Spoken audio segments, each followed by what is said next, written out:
আমি আসছি বিসিক থেকে, এখানে থাকি আমি 30 বছর ধরে। আমি অসহায়, আমার কেউ নাই। আমার এই যে দিছে আমার খাবারের জন্য আমি খুব খুশি হয়েছি। আমার পরিজন লই আমি খাইতে পারবো। আমরা কিছু ত্রাণ পেয়েছি, আমাদের পরিবার এবং পরিকল্পনা আছে, আমরা সুন্দরভাবে চলতে পারবো ইনশাল্লাহ। ভবিষ্যতে যেন এই ধরনের কিছু হয় বা আমরা আশা করি ইনশাল্লাহ।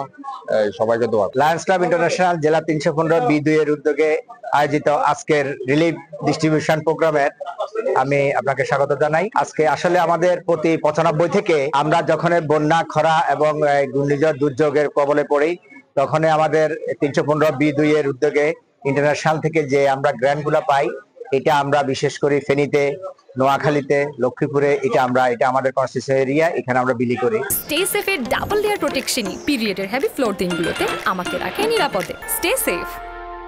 তো এবারও যথারীতি এই বছরও আমাদের বন্যার আমাদের ইয়ার সাথে সাথে আমাদের মাননীয় জেলা গভর্নর সাহেব তাৎক্ষণিক আপনার উদ্যোগে আমাদের এই ত্রাণগুলো আমরা পেয়েছি ইন্টারন্যাশনাল থেকে, এবং নোয়াখালী মিলিয়ে 1000-এর মতো আমরা খাদ্য সামগ্রী বিতরণ করছি।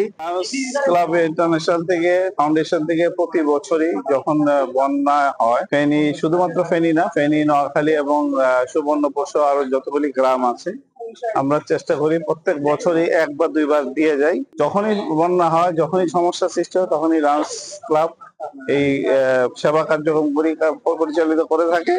এখানে লোকাল লায়ন্স ক্লাব আছে, ফেনী লায়ন্স ক্লাব, ফেনী মৌরি লায়ন্স আছে, ওদের তত্ত্বাবধানে আমরা এই 3টি জায়গায় প্রায় 1000 লোকে খাদ্য সামগ্রী আমরা আজকে বিতরণ করব। তার ধারাবাহিকতায় আজকে আমরা এখানে এসেছি।